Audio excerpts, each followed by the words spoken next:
Hello people, welcome to the school diaries. We are going to discuss class 8 chapter first of the civics, and name of the chapter is the constitution, actually the Indian constitution. ठीक है, बहुत easy simple language में बता दूँगी, सब कुछ समझ आ जाएगा. बस करना क्या है, इसको देख लेना ढंग से वीडियो को, उसके पहले एक बारी अपना पढ़ लेना बुक को. ठीक है, अब हमेशा की तरह first of all will discuss the title of the chapter. क्या है? The Indian constitution. कॉन्स्टिट्यूशन होता क्या है? सबसे बड़ी बात तो यही है, constitution what is it? Indian मतलब इंडिया का, है ना, जैसे इंडियन ओशन, इंडिया के साथ वाला ओशन. लेकिन कॉन्स्टिट्यूशन जो है, कॉन्स्टिट्यूशन को हम ऐसे देखेंगे, ये होती है आपकी सेट ऑफ रूल्स, बुक जिसके अंदर क्या होता है, सेट ऑफ रूल्स. जैसे आपका स्कूल की डायरी होती है, उसके ऊपर रूल्स लिखे होते हैं ना, तो हम उसको रूल पेज बोल देते हैं. लेकिन कॉन्स्टिट्यूशन के अंदर क्या होता है, कॉन्स्टिट्यूशन में जो हमारे रूल्स लिखे हैं, they are for the country, for India. Indian constitution के अंदर जो रूल्स लिखे हैं, बहुत सारे नंबर ऑफ रूल्स है देयर, कि किसके लिए है वो, इंडिया के लिए. ऐसा नहीं है कि तुम किसी और कंट्री में जाके बोलो ये कॉन्स्टिट्यूशन है इसे चलाओ, तो मर्जी थोड़ी चल रही है. ठीक है, so this is our Indian constitution. एक बुक है, बहुत ही मोटी सारी बुक है एक, ये मैंने बुक बनाई है, ये पेज है बुक के, बहुत मोटी बुक है ये. ठीक है, दिस इज़ कॉन्स्टिट्यूशन. तो इसके अंदर क्या है, आप इसे खोलेंगे तो आपको इसमें बहुत सारे आपको क्या मिलेंगे, रूल्स मिलेंगे. भाई रूल्स का मतलब है कि हमारा जो कंट्री है, हमारा जो इंडिया है, वो किस हिसाब से गवर्नड होगा, मतलब चलेगा कैसे देश हमारा, किसका क्या काम होगा, किसके क्या रूल्स होंगे, किसका कितना अधिकार है. ठीक है, वो सब कुछ रहेगा. अब एक इंटरेस्टिंग चीज़ मैं तुम्हें बताती हूँ. ये जो कॉन्स्टिट्यूशन है ना हमारा इंडिया का, जो कॉन्स्टिट्यूशन भाई साहब सबसे बड़ा रिटन कॉन्स्टिट्यूशन है. रिटन कॉन्स्टिट्यूशन सबसे बड़ा, लार्जेस्ट कॉन्स्टिट्यूशन जो रिटन है, that is Indian constitution. Alright भाई, लिखने में तो हम माहिर हैं, लिख दिया हमने. लिखने में टाइम कितना लगा? It took 2 years 11 months and 18 days. ठीक है, इतने दिन लगे इसे बनाने में. अच्छा, और इसे बनाया किसने भाई? जैसे एक मतलब नाम तो हम हर चीज़ को दे देते हैं. जो कॉन्स्टिट्यूशन बना है ना जिसने, तो हम उसको बोलते हैं कॉन्स्टिट्यूएंट असेंबली. क्या बोलेंगे? Constituent assembly. ठीक है, कितने दिन में बना? 2 years 11 months 8 days. होता क्या है कॉन्स्टिट्यूशन, ये पता चल गया. कितने दिन में बनाया है, किसने बनाया, और इसके अंदर क्या था, हम सब इंडियंस ही थे. डॉक्टर राजेंद्र प्रसाद इसके हेड थे ड्राफ्ट कमेटी के, और नेहरू जी भी थे, बहुत सारे लोग थे इसमें. ठीक है, 292 के आसपास आई गेस. ठीक है भाई. अच्छा, now will study about constitution थोड़ा सा और. दिस इज़ फॉर माई प्यारे kids of 8th class. This is for you people. I need subscriptions as well. Subscribe कर दिया करो चैनल को, सब्सक्राइबर्स नहीं मिल रहे भाई, बिल्कुल परेशान हो गई मैं इस बात से. चलो now start, let me start the chapter. सबसे पहले क्या है, कॉन्स्टिट्यूशन क्या करता है? It sets ideals. आइडियल्स का मतलब क्या है कि वो एक आपको एक बिलीफ प्रोवाइड करता है कि भाई ये काम आपको ऐसे करना है, तो ये आइडियल हो गया. अब उसके ऊपर आपको सारी चीज़ें सेट करनी है. देखो, एक कॉन्स्टिट्यूशन के अंदर है ना हमारा एक प्रिएम्बल होता है. आपके एनसीईआरटीज़ की जो बुक होती हैं उसके अंदर भी अगर आपने देखा हो, उसमें क्या होता है, आपको फर्स्ट पेज जो होता है उसके ऊपर प्रिएम्बल ज़्यादातर लिखा होता है. ही नहीं इसमें तो, मेरी बुक में नहीं है भाई, तुम भी देख लेना, तुम्हारे में है नहीं है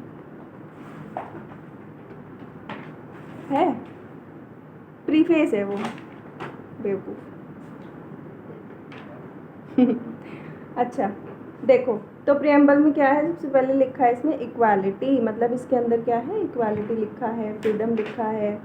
तो ये जो चीज़ें हैं दीज आर आइडियल्स। तो ये जो आइडियल्स हैं इनके ऊपर कंट्री गवर्न करेगा, इनके ऊपर हमारे लीडर्स काम करेंगे, हमारे मिनिस्टर्स इस पे काम करेंगे और लोग इनकी उम्मीद करेंगे कि हमें ये मिलेगा। ठीक है। अच्छा, कॉन्स्टिट्यूशन हमें क्या बताता है कि हमारे कंट्री का फंडामेंटल नेचर क्या होगा, हमारी सोसाइटी कैसी है। फंडामेंटल नेचर इंडिया का क्या है भाई, तुमने वो सुना भी होगा और ऐसे लिखते भी होंगे, क्या बोलते हैं उसको, अनेकता में एकता, यूनिटी इन डाइवर्सिटी। हिंदी और इंग्लिश वालों ने बहुत याद कराया होगा तुम्हें ये। हमारे देश में इतने सारी लैंग्वेजेस हैं, इतने सारे फलाने हैं ढिमकाने हैं, लेकिन हम फिर भी अपने देश को प्यार करते हैं, एट्सेट्रा एट्सेट्रा। इस सब ये क्या है, हमारी कंट्री का फंडामेंटल नेचर है।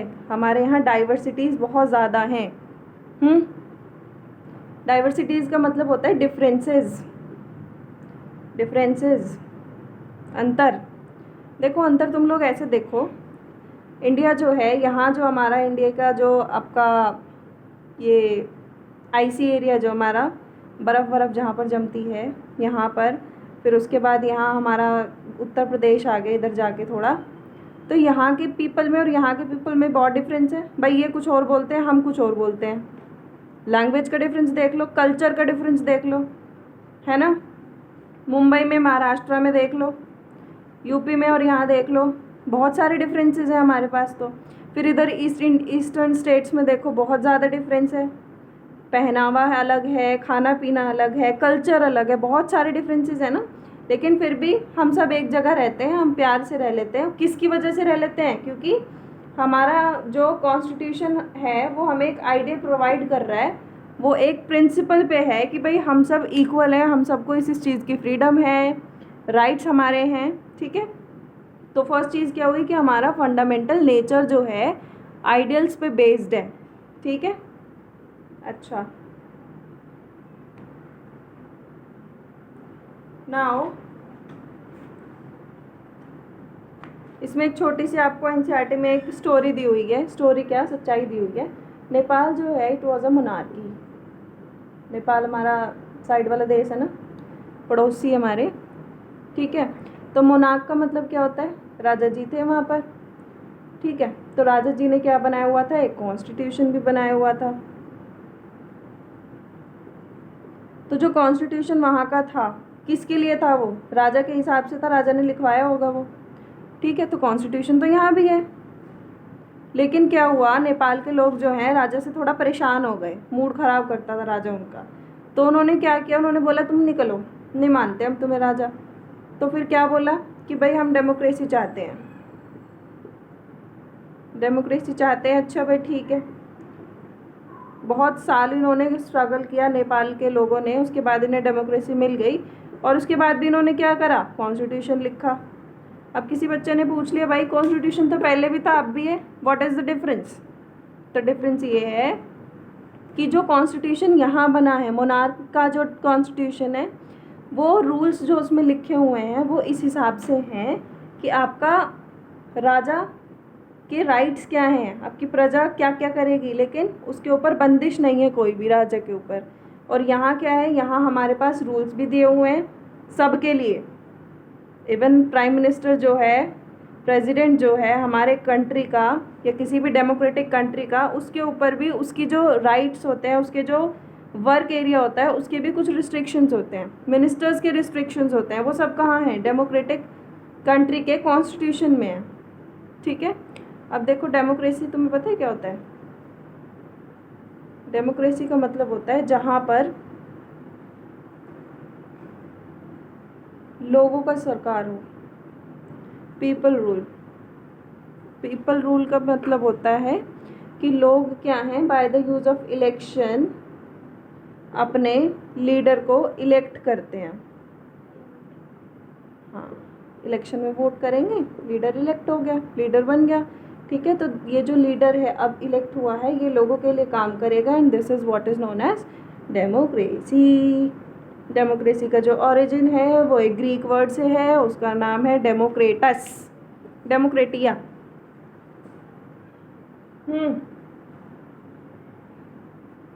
अच्छा, इसमें अब आपको आगे बोला है कि सेकंड पर्पस ऑफ कॉन्स्टिट्यूशन क्या है, to define political system.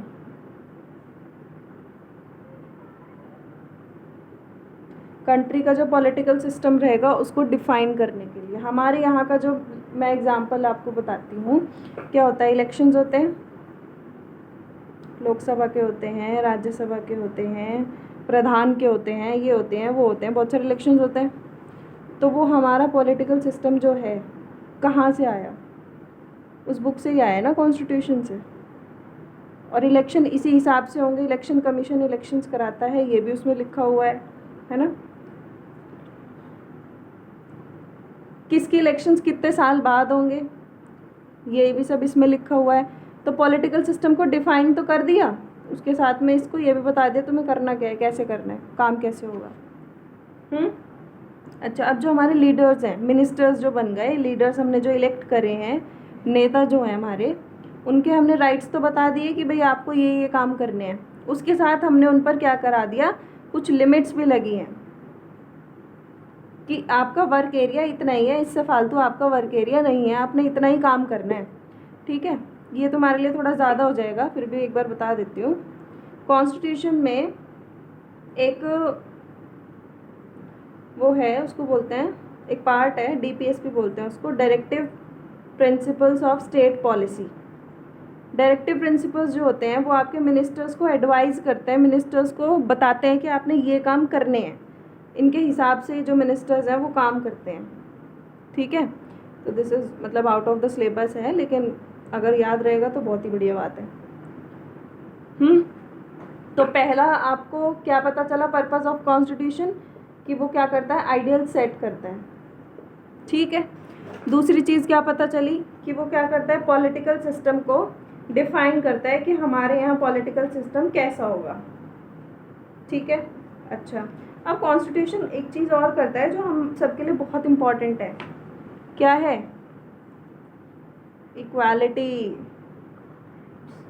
Equality है, इक्वालिटी। इक्वालिटी का मतलब क्या है, समानता। समानता मतलब सब इक्वल इक्वल है। देखो, इक्वालिटी का मतलब होता है कि कोई भी person, no person will be discriminated, कोई सी पर्सन को डिस्क्रिमिनेट नहीं किया जाएगा। किस बेसिस पर, on the basis of place of birth, caste, class, gender. ठीक है, ये सारी चीज़ें। तो इक्वालिटी हो गई कि हम सब इक्वल हैं, और इक्वालिटी जो है it is also fundamental right. अब हमें इक्वालिटी इसलिए दी गई ताकि हमें भी पता हो कि हमारे क्या क्या राइट्स हैं, है ना। और इक्वालिटी के साथ साथ अब इक्वालिटी के अपोजिट क्या होगा, सपरेशन। सपरेशन का मतलब क्या है कि कोई भी कम्युनिटी या कोई भी कोई भी मतलब किसी दूसरे इंसान को अगर दबा रहा है किसी भी पर्पज़ से, जैसे हमारे यहाँ थोड़ा सा कास्ट सिस्टम अगर हम देखें तो वो जो बड़ी जाति के लोग होते हैं वो जो छोटी जाति के लोग हैं उनको थोड़ा सा सप्रेस करके रखते हैं। ठीक है, तो इस चीज़ से बचने के लिए हमें कुछ राइट्स प्रोवाइड किए गए, फंडामेंटल राइट्स हमारे पास हैं। तो फंडामेंटल राइट्स जो हमें प्रोवाइड किए गए हैं उनमें एक राइट टू इक्वालिटी भी है। ठीक है, अब जो डिस्क्रिमिनेशन होता है वो कॉन्स्टिट्यूशन उसको इंश्योर करता है, ऐसा मतलब कोशिश करते हैं कि डिस्क्रिमिनेशन ना हो किसी भी तरह का। ठीक है, अब इसमें ना एक चीज़ होती है, थोड़ा सा इधर लिख देती हूँ, एक होता है इंटर कम्युनिटी, इंटर कम्युनिटी, एक होता है इंट्रा कम्युनिटी। तो इंटर कम्युनिटी होता है, इंटर मतलब दो के बीच में, दो के बीच में कैसे, एक हिंदू हो गया एक मुस्लिम हो गया, दो कम्युनिटीज़ आपस में लड़ रहे हैं, तो दिस इज़ इंटर कम्युनिटी। ठीक है, इंट्रा कम्युनिटी में क्या होगा, हिंदूज़ ही हैं लेकिन हिंदूज़ में क्या है, थोड़ा सा डिफरेंट, इनका सब कास्ट अलग हो गया, है ना। मतलब जैसे फॉर एग्ज़ाम्पल कुछ आपके ये हो गए, क्या कहते हैं, चौहान मान लो, दूसरे आपके त्यागी मान लो, और वो ही आपस में लड़ रहे हैं। This is just an example, लड़ना नहीं है। तो this is intra community. Intra community क्या है? With in the same community. Same community है ना, with in the same community. और इंटर कम्युनिटी मतलब दो कम्युनिटी आपस में लड़ रहे हैं। ऑलराइट। और ये क्या हो रहा है, जिस भी कम्युनिटी से कोई भी लड़ाई हो रही है तो उसके अगेंस्ट उसको सप्रेस किया जा रहा है ना। मान लो एक जगह हिंदूज़ की जो नंबर्स हैं वो ज़्यादा हैं, तो वो क्या कर रहे हैं, वो मुस्लिम्स को अगर सप्रेस कर रहे हैं, उनको दबा रहे हैं, उनसे ज़बरदस्ती कुछ काम करवा रहे हैं, या फिर उनको काम के पैसे नहीं दे रहे, किसी भी तरह से अगर उन्हें परेशान कर रहे हैं, तो दिस इज़ इंटर कम्युनिटी। और इस जगह उनके पास एक राइट है कि राइट टू इक्वालिटी। वो क्या कर सकते हैं, they can go to court. In fact court जा सकते हैं वो। ये आर्टिकल 32 और आर्टिकल 32 फॉर सुप्रीम कोर्ट, और शायद एक हाई कोर्ट का 226 है शायद। I am not very much sure about this, याद नहीं है मुझे। ये सुप्रीम कोर्ट का याद है 32। इसके अकॉर्डिंग क्या कर सकते हैं, वो कोर्ट जा सकते हैं कि हमारे फंडामेंटल राइट का हनन हुआ है, मतलब हमसे वो फंडामेंटल राइट छीनी गई है। ठीक है। तो दिस इज़ ऑल इक्वालिटी के बारे में। नाउ इक्वालिटी भी रब कर दिया।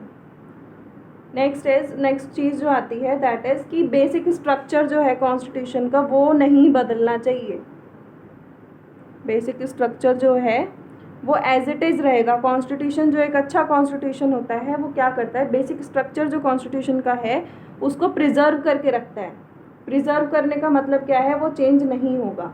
जैसे हमारे यहाँ इक्वालिटी को अगर मैं कहूँ कि वो बेसिक स्ट्रक्चर है, तो इक्वालिटी किसी भी हालत में कॉन्स्टिट्यूशन से हटनी नहीं चाहिए। ठीक है। या फिर फ्रीडम, तो फ्रीडम सबको मिलनी है तो वो सभी को मिलेगी। ठीक है भाई। अच्छा, सो this is about your characteristics कह लो इन्हें, बेसिक फंक्शनिंग कह लो कॉन्स्टिट्यूशन की।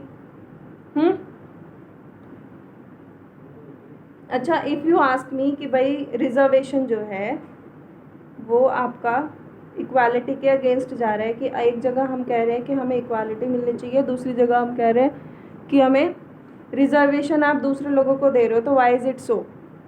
तो ऐसा इसलिए है, क्या होता है, देखो मैं आपको एक एग्जांपल देती हूँ। This is a wall. ठीक है, ये वॉल है।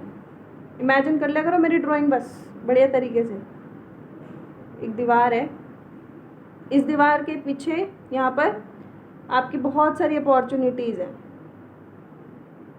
अपॉर्चुनिटीज़ कैसे कि जॉब्स हैं, फलाना है, ढिमकाना है, बहुत सारे काम हैं। तो यहाँ क्या हो गया, यहाँ 3 बच्चे खड़े हैं। ये दीज आर बच्चे। ड्राइंग इससे खतरनाक नहीं है मेरी, बस इतनी है। ठीक है, 3 बच्चे हो गए ये। पेड़ नहीं है, बच्चे बच्चे। दिस इज़ बच्चा 1, दिस इज़ बच्चा 2, दिस इज़ बच्चा 3। ठीक है। तो बच्चा 1 जो है उसकी हाइट इतनी है कि भाई, हाइट क्या मतलब, उसके पास अपॉर्चुनिटीज़, उसके पास फैसिलिटीज़ इतनी है कि वो आराम से इस दीवार के आर पार देख रहा है। वो अपॉर्चुनिटीज़ उसको साफ साफ दिखाई दे रही हैं। ठीक है। अब बच्चा 2 जो है वो थोड़ा सा अपॉर्चुनिटीज़ उसके पास कम है, तो हम क्या कर रहे हैं, उसको थोड़ा सा एक ना वो दे देते हैं, सपोर्ट सिस्टम दे दिया, उसके नीचे स्टूल लगा दिया कि देख तू भी अपॉर्चुनिटीज़ देख ले, तो ये भी हैप्पी हो गया। तो ये जो मैंने इसको सपोर्ट सिस्टम दिया है ना, दिस इज़ रिजर्वेशन।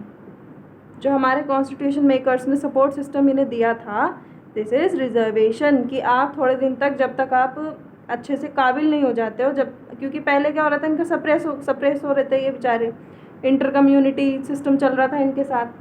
तो इनको क्या बोला गया, अनटचेबल्स के साथ इनको बोला गया कि भाई आपको हम थोड़े दिन रिजर्वेशन प्रोवाइड कर देते हैं, तब तक आप अपॉर्चुनिटीज़ अपनी अच्छे से लो।